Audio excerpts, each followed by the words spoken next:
मैं हूं हिना। आप देख रहे हैं हमारा खास कार्यक्रम ग्रह नक्षत्र और आप। कर्ज एक ऐसी स्थिति है जिसके दलदल में व्यक्ति फंसता चला जाता है और कई बार ऐसा होता है कि तमाम कोशिशें करने के बावजूद भी हम कर्ज की स्थिति से बाहर नहीं आ पाते। आज के एपिसोड में हम बात करेंगे कुछ ऐसे उपायों की जिनके जरिए आप कर्ज चुकाकर इस स्थिति से आसानी से बाहर आ सकते हैं। क्या आप भी हैं कर्ज के बोझ से दबे हुए? कैसे दूर होगा कर्ज का मर्ज? वो महा उपाय जो आपको कर्ज से दिलाएंगे मुक्ति। इस बारे में हमें ज्यादा जानकारी देंगे प्रख्यात नक्षत्र गतान्वेषी डॉक्टर शंकर चरण त्रिपाठी जी। चलिए उनका स्वागत करते हैं कार्यक्रम में। त्रिपाठी जी, आपका बहुत बहुत स्वागत है हमारे कार्यक्रम में। कर्ज क्यों होता है, कौन से ग्रह इसके कारण होते हैं और कितने प्रकार का कर्ज होता है, ये हमारे दर्शकों को बताइए। 9 के 9 ग्रह कर्ज के कारक। कोई भी एक ग्रह नहीं है जो देने वाला ना हो और कोई भी ऐसा ग्रह नहीं है जो कर्ज देने वाला ना हो और कोई भी ऐसा ग्रह नहीं जो कर्ज का निवारण करता ना हो, लेकिन इन सबका किंग मंगल है। और कर्ज आप केवल धन से क्यों लेते हो कि धन ही कर्ज? मात पित्रो गुरु ऋण वह देश कालो तु बांधवा स्वयमेवं इष्ट ऋणे युक्त्वा ऋणम दशाभि वेदाक्तिति। वेदों ने कहा कि माता का ऋण गर्भधारण करने के कारण, आपको इस संसार का प्रकाश दिखाने के कारण कभी ऋण नहीं हो सकते, इसलिए आप जिंदगी भर कर्ज युक्त रहोगे। पिता का जीवन भर नहीं उतार सकते। सबसे बड़ा पाप जानते हो क्या? कर्ज में। किसका कर्ज खत्म नहीं होता? और कौन कर्ज युक्त होता है? कौन चाहेगा कर्ज लेना? लेकिन जिसने भाई का हड़प रखा है कुछ किसी भी जन्म में, और भाई एक बार ही मिलता है, दोबारा कभी भाई रिपीट नहीं होता। कर्ज पर यह ध्यान रखना, माता पिता सुत नारी और जग में सभी मिल जाते, भाई सहोदर ना मिले मिल जाते सारे नाते। ये है मंगल। भाई का कर्ज कभी भी कोई नहीं मिटा सकता इस धरा पर अगर रह गया तो, इसलिए का भाई का कर्ज फिर कभी मुक्त नहीं हो सकता, चाहे स्वयं परमात्मा क्यों ना आ जाए। नहीं, उस कर्ज मुक्ति पर हम कोई उपाय वेदों में देखा ही नहीं। इसके बाद देश, धर्म, कुल, परिवार और स्वयं के लिए कर्ज। हर सांस से ईश्वर का स्मरण करने के लिए आप कॉन्ट्रैक्ट लिखकर मां के गर्भ में बाहर आए हैं कि इतना जपूंगा तभी भोजन करूंगा, लेकिन प्रतिदिन आप कर्ज युक्त होते हैं। आप 24 बार नहीं स्मरण कर पाते हैं कि एक बार 24 अक्षर भी स्मरण नहीं कर पाते, 24,600 क्या स्मरण करेंगे? तो रोज कर्ज युक्त होते होते एक दिन इतने बड़े दिवाली आप हो जाते हैं कि आप धन से भी, प्रतिष्ठा से भी, परिवार से भी, ग्रह से भी, स्वयं से भी, हर जगह फिर भारत छोड़ के आपको भागने की नौबत आ जाती है और या तो शरीर त्यागने की नौबत आ जाती है। त्रिपाठी जी, ये तो आपने बताई कर्ज के बारे में कुछ खास बातें। अब बात करते हैं राशियों की। मेष से लेके कर्क राशियों के लिए बताइए कुछ ऐसे खास उपाय जिन्हें अपनाकर वो कर्ज की स्थिति से बाहर आ सके। मेष का स्वामी मंगल सीधे। मंगलो भूमि पुत्रश्च ऋणहर्ता धन प्रदा स्थिरासनो महाकाया सर्वकर्म विरोधक लोहितो लोहिताचस्व और सामगा नाम कृपा करा धरात्मजा कुजो भौमो और भूत देवो में नंदन। एक सांस में 11 बार कहे, अचूक उपाय है मेष के लिए। वृष के लिए कर्ज, मैंने कहा ना, शनिवत मंगल राहुवत मंगल, मंगल केवल मंगल नहीं, इसलिए वृष का कारकत्व तो शनि के पास है। शनि हवा है, मंगल अग्नि है, तो इसको कर्ज कैसे मिटेगा? अगर शनि का उपाय करेंगे तो कर्ज बढ़ेगा और मंगल का उपाय करेंगे तो कर्ज तुरंत रिड्यूस टू डस्ट। मोर पंख की मदद। मिथुन, चांदी का पात्र किसी को दान कर दें। कर्क, राम का कर्ज कैसे मिटा? बाप के वचनों को पूर्ण करने के लिए अयोध्या छोड़ा, सीता के वचनों के लिए पूर्ण करने के लिए अजगर धनुष को तोड़ा, और भाई की रक्षा के लिए विभीषण को भाई बनाया, और विभीषण को वचनों को पूर्ण करने के लिए अधर्म भी किया, ब्राह्मण वध भी किया, रावण को भी मारा, बाली को भी मारा। तो कौन सी चीज दिया? सत्य की रक्षा। अगर सत्य वाचन करता है तो ये राशि कभी कर्जयुक्त नहीं हो सकती। मेष से कर्क राशियों की बात हो गई। अब बात करते हैं सिंह से लेके वृश्चिक राशियों के बारे में। क्या है वो उपाय जिसे अपनाकर वो अपना कर्ज जल्द से जल्द चुका सकते हैं? सिंह, दूसरे को खिलाकर ही खाना, कर्ज कभी नहीं रहेगा तो उड़ेगा। कन्या, जिंदगी भर कर्ज युक्त रहोगे, बिना कर्ज के आपको खाना नहीं पचेगा। कर्ज लेके ही गाड़ी, घोड़ा, मकान, शादी, ब्याह, यावत जीवे सुखम जीवे तृणम कृत्वा गतम पिबेत। जब तक जियो शान से जियो, और पड़ोसी से उधार लेके घी पियो। मर जाओगे तो बैंक वाले अपने आप है, क्या करेंगे? समझौता करेंगे, या तो कोई प्राइम मिनिस्टर आएगा, बादशाह आएगा, उसको माफ कर देगा। वो कर्ज पे जीने वाला है, उसको कोई उपाय, उसमें उपाय कोई चलेगा नहीं। तो चक सुदर्शन है, पंखा चल रहा है, वो बढ़ाएगा।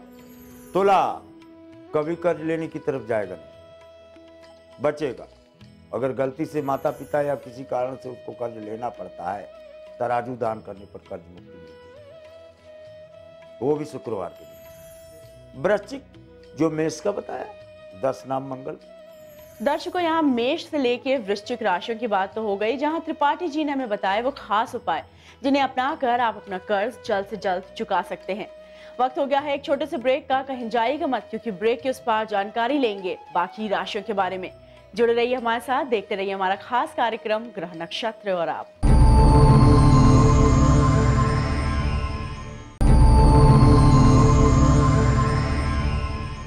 ब्रेक के बाद स्वागत है आपका। आप देख रहे हैं हमारा खास कार्यक्रम ग्रह नक्षत्र और आप। कर्ज की स्थिति के बारे में बात हो रही है और हम बात कर रहे हैं उन उपायों की जिससे आप जल्द से जल्द कर्ज मुक्त हो सकते हैं। जुड़ते हैं एक बार फिर त्रिपाठी जी से और उनसे लेते हैं कुछ और खास जानकारी आगे की 4 राशियों के बारे में। त्रिपाठी जी, अब आपसे जानना चाहते हैं धनु से लेके मीन राशियों के बारे में। इन राशियों के बारे में क्या है वो खास उपाय जिन्हें अपनाकर वो कर्ज मुक्त हो सकते हैं? धनु, धनुष पर बाण, अर्जुन और कर्ण के 2 में से कोई भी 10 नाम ले लो, और या तो ये चौपाई ही लिख लो। अर्जुन कर्ण बैर है बारी, और तुम रक्षा की नेव बनवारी। जरा इसको करके देखो कैसे उड़ता है। मकर, मोर पंख दरवाजे पर लगाने पर मकर को कर्ज से मुक्ति मिलती है। कुंभ को बिल्कुल डीटो मकर की अवस्था प्राप्त है, क्योंकि शनि का ड्राइंग रूम मकर है, तो शयन कक्ष कुंभ है। मीन, मछली को कोई कर्ज हो सकता है जी। लिप्सा का कर्ज होने के कारण आटे की गोली खाने दौड़ती है और शिकारी पकड़ लेता है उसको। इस राशि का कर्ज केवल बेवकूफी से होगा, बिना मतलब में। भूल जाएगा ये कर्ज लेकर चुकाने में, उसके अदा करने में, फ्रीक्वेंसी में गड़बड़ करेगा और बार बार इसको कर्ज मिलता रहेगा, फंसता रहेगा कर्ज में। एकमात्र उपाय है 72 चित्र बना ले माँ के पैरों का और उसको रखे। इससे तत्काल कर्ज निवृत्त्यात्मक मार्ग तुरंत, या तो आपकी आय बढ़ जाएगी, या आपकी घर की खेती बढ़ जाएगी, या तो कोई फाइनेंसर मिल जाएगा, या भामाशाह जैसा कोई मित्र मिल जाएगा, लेकिन निवृत्ति का मार्ग अवश्य निकल आएगा। त्रिपाठी जी, माना जाता है कि घर में अगर जल का गलत प्रवाह हो रहा है तो उससे भी व्यक्ति कर्ज में घिरा रहता है। इसके लिए क्या उपाय हम अपना सकते हैं जिससे कि हम जल्द से जल्द कर्ज मुक्त हो जाए? जल प्रवाह जिसके घर के सामने होगा तो कर्ज नहीं, उससे धन हानि होगी। कर्ज नहीं, कर्ज का कोई जब धन हानि होगी तो आप उसकी पूर्ति नहीं कर पाएंगे तो कर्ज बढ़ेगा। कहीं ना कहीं से तो भोजन करना है। लेकिन दक्षिण की तरफ जल प्रवाह से कर्ज का कोई संबंध नहीं, धन हानि है सीधे सीधे, लॉस ऑफ प्रॉपर्टी। इवन धन शब्द का प्रयोग नहीं है। वेस्टर्न मत में तो कहते हैं लॉस ऑफ प्रॉपर्टी। प्रॉपर्टी में पुत्री रत्न, पुत्र रत्न, पत्नी रत्न, धन रत्न, गृह रत्न, आभूषण रत्न, ये सब रत्नों के अधीन आते हैं जी। त्रिपाठी जी, जैसे कि आपने बताया कि मंगल ग्रह धन का कारक होता है, ऐसे में मंगल ग्रह से संबंधित क्या उपाय हम कर सकते हैं जिससे कि हम कर्ज मुक्त हो जाएं? मंगल का तो सर्वोत्तम उपाय है, जब कर्ज हो तो लालिमा, अल्ट्रावायलेट बैगन की तरह, भूरे ब्राउन रंग के जूते, इस तरह के कलर्स का प्रयोग मंगलवार के दिन जरूर धारण करें, इससे मार्ग खुलेगा। दर्शकों, यहाँ त्रिपाठी जी ने आपको बताया वो खास उपाय जिससे कि आप कर्ज मुक्त हो सकते हैं और सालों से जो कर्ज आपके ऊपर चला आ रहा है उसको आप अपने सर से उतार सकते हैं। अब वक्त हो गया है आज के इस एपिसोड के पहले कॉलर का सवाल सुनने का। आइए जानते हैं कौन है हमारे पहले कॉलर। गुरुजी प्रणाम, मैं जयपुर राजस्थान से किशन कौर बोल रही हूँ। उम्र मेरी 40 साल है, जन्म स्थान नागौर राजस्थान है। गुरुजी मेरे घर की मिट्टी मैंने हाथ में ले रखी है। गुरुजी मैं बहुत परेशान हूँ। गुरुजी मेरे बेटे की शादी है, मैं करूँ तो क्या करूँ? मेरे बहुत दुख तकलीफ है, क्या मुझे सुख मिलेगा? कोई ज्योतिष से उपाय बताइए गुरुजी, मैं बहुत परेशान हूँ। गुरुजी प्रणाम आपको। 43 में आपका स्वर जो मुझे मिल रहा है, आर्त स्वर मिल रहा है। आर्त स्वर 21वां है, यानी आपने नीले और भूरे, नीले और ब्राउन, लालिमा नीलिमा लिए हुए वस्त्र धारण कर रखा है। उसमें बीच बीच में बिंदी के आकार के चमकता हुआ कुछ दिख रहा है, कुछ लगा है चमकता हुआ। और मिट्टी आपने बाएं हाथ में ले रखी है, दाहिनी हाथ आपका सर्पाकार है। कागज में मिट्टी है, इसमें भी 1 2 3 3 के 2 कंकड़ और सबसे छोटी उंगली की तरफ आपका हाथ झुका हुआ है। अब मेरे वक्त को प्रमाणित मान लेना। 210 रुपया या 21 रुपया 10 पैसे या 3 तांबे के सिक्के किसी भी मंदिर में गोपनीय रूप से डाल के चले आओ, ठीक है, काम बन जाए। आइए सुनते हैं क्या कहना चाहते हैं हमारे अंतिम कॉलर। गुरुजी प्रणाम, मैं पटना बिहार की रहने वाली हूँ। मैं अपनी बेटी के बारे में पूछना चाहती हूँ। उसका जन्म 30/12/1984 और उसकी तबीयत बहुत खराब रहती है, बैलेंसी बिगड़ गई है। मैं इसकी शादी के बारे में भी पूछना चाहती हूँ, शादी कब तक एवं कैसा लड़का मिलेगा? गुरुजी को कोटि बार प्रणाम। षष्ठ त्रिंशो सप्तत्रिंशो विवाहे मार्ग, षष्त्रिंश यानी 36 वर्ष 11 माह, 37 वर्ष 11 माह, इसके मध्य में इसके विवाह का क्रमांक मिलता है और स्वयं द्वारा ही ये चयनित करती है। और conjunction of Venus and Mars, घर से 120 किलोमीटर, अधिकतम 12 किलोमीटर, न्यूनतम नॉर्थ ईस्ट पर विवाह का क्रमांक प्रगत प्रतिबंध से देखा जाता है। रही बात बीमारी की, थोड़ा दिग्भ्रमित की अवस्था, मेडिकल टर्म में इसको बाइपोलर कहते हैं, चिकित्सक की मदद अवश्य ले लें। त्रिपाठी जी, आप हमारे कार्यक्रम में आए और आपने हमें दी ये खास जानकारियां। इसके अलावा आपने हमारे दर्शकों के सवालों के समाधान भी बताए, उसके लिए आपका बहुत बहुत धन्यवाद। दर्शकों, इसी के साथ फिलहाल वक्त हो गया है एक और छोटे से ब्रेक का। कहीं जाइएगा मत, क्योंकि ब्रेक के उस पार आचार्य राजेश जी आपको बताएंगे शनि प्रदोष व्रत से मिलेगा संतान सुख। शिव की आराधना से संतान सुख में बाधाएं होंगी दूर। शनि प्रदोष का व्रत है अद्भुत फलदायी।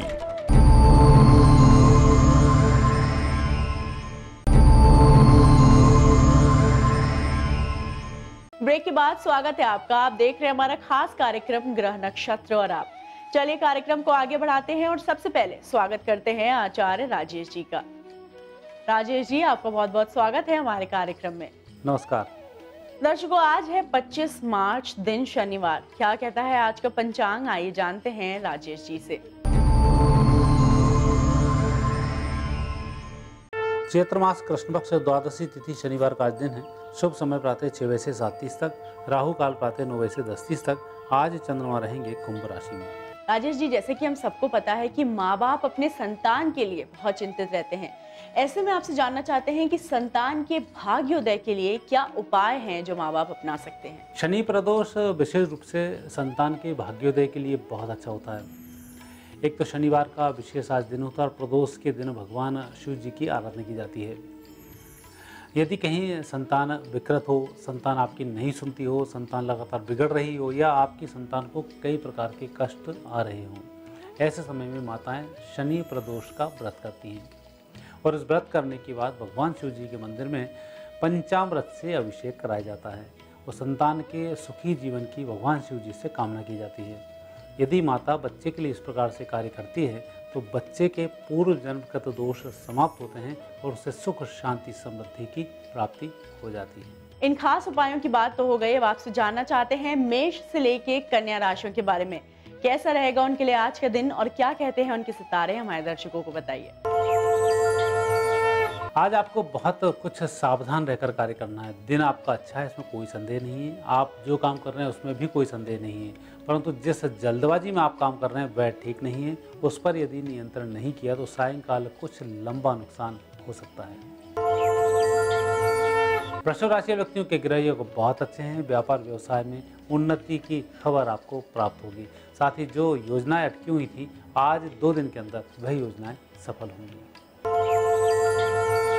मिथुन राशि व्यक्तियों का व्यक्तिगत दिन बहुत अच्छा है। आज नई जिम्मेवारी नहीं लें, अपने कार्य संपन्न करना शुरू कर दें। आपको लाभ भी मिलेगा, कोई दिक्कत भी नहीं होगी। जब आज आप घर से निकलें, अपने भगवान को माथा टेक कर जरूर जाएं। कर्क राशि व्यक्तियों का समय अच्छा है, परिस्थिति बेहतर है, लेकिन आज उतना फायदा आप नहीं उठा पा रहे हैं। थोड़ा सा आलस्य आपके अंदर भरा हुआ है और आज का दिन यूं ही हाथ से निकल रहा है। तो आज थोड़ा सा आलस्य का त्याग करें, स्नान जल्दी कर लें और अच्छा होगा। सिंह राशि व्यक्तियों का दिन बहुत अच्छा है। आज आप दूसरे व्यक्तियों के लिए भाग्यशाली साबित होने वाले हैं। किसी के साथ जाएंगे, उसका काम संपन्न हो जाएगा। लेकिन व्यक्तिगत रूप से आप कुछ कार्य करना चाहेंगे तो थोड़ा सा दिक्कत आपको आ सकती है या उतनी सफलता ना मिले। लेकिन मित्रों के कार्य भी करें, उनकी मदद से अपने कार्य संपन्न करा लें, अच्छा होगा। कन्या राशि व्यक्तियों का बहुत अच्छा दिन है। खुशखबरी भी मिलेगी, तनाव भी आज कम होगा, व्यक्तिगत कार्य संपन्न हो जाएंगे। राजेश जी, जैसे कि आज शुक्र उदय हो रहा है, इससे संबंधित क्या क्या लाभ व्यक्ति को मिल सकते हैं, हमारे दर्शकों को बताइए। आज शुक्र का उदय हो रहा है। आपने कई बार देखा होगा शुक्र अस्त के समय में विवाह नहीं किया जाता है। उसके पीछे कारण ये होता है कि जब शुक्र अस्त के समय में कहीं कोई गर्भ ठहर जाता है तो उस गर्भ के विकृत होने के चांसेस बहुत अधिक होते हैं, और जो बच्चा हो भी जाता है तो कहीं ना कहीं से वह सेक्स के रूप में कमज़ोर होता है या शुक्र से संबंधित दोष उस पर बन जाते हैं और आगे जाकर नशे का आदी हो जाता है। इसलिए शुक्र अस्त के समय में संतान से संबंधित किसी कार्य को नहीं किया जाता है। यही कारण है कि शुक्र अस्त के समय में कोई शुभ कार्य भी नहीं किया जाता है।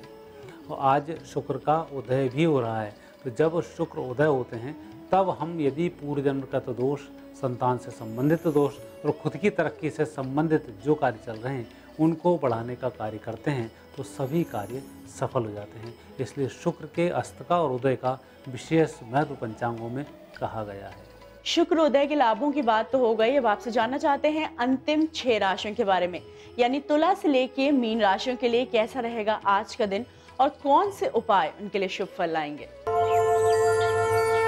आपकी राशि के स्वामी का आज उदय भी हो रहा है, तो 15 दिन से जो काम आपके पेंडिंग पड़े हुए थे वह कार्य अब 7 दिन के अंदर बनने वाले हैं। तो सबसे पहला काम तो यही कि अब आप नई ऊर्जा के साथ कार्य को संपन्न करने में जुट जाएं। वृश्चिक राशि व्यक्तियों के ग्रह योग अच्छे हैं, लेकिन आज जल्दबाजी में और दूसरे के कहने पर अपने निर्णयों को नहीं बदलें, अन्यथा नुकसान की संभावनाएं अधिक हैं। लेकिन व्यक्तिगत निर्णय फलित होंगे। धनुराशि व्यक्तियों को आज सोच समझकर कार्य करना चाहिए। दिन बहुत अच्छा है, लेकिन अकेले ही जो फैसला लेंगे वही फलित होगा, दूसरे की बात नहीं माने। मकर राशि व्यक्तियों के योग संयोग अच्छे हैं, आर्थिक पक्ष को मजबूत करने वाले हैं। व्यक्तिगत स्वास्थ्य में भी आज सुधार करने वाले हैं और आज आप दोपहर के बाद बहुत प्रसन्न रहेंगे। कुल मिलाकर एक अच्छा काम संपन्न हो जाएगा।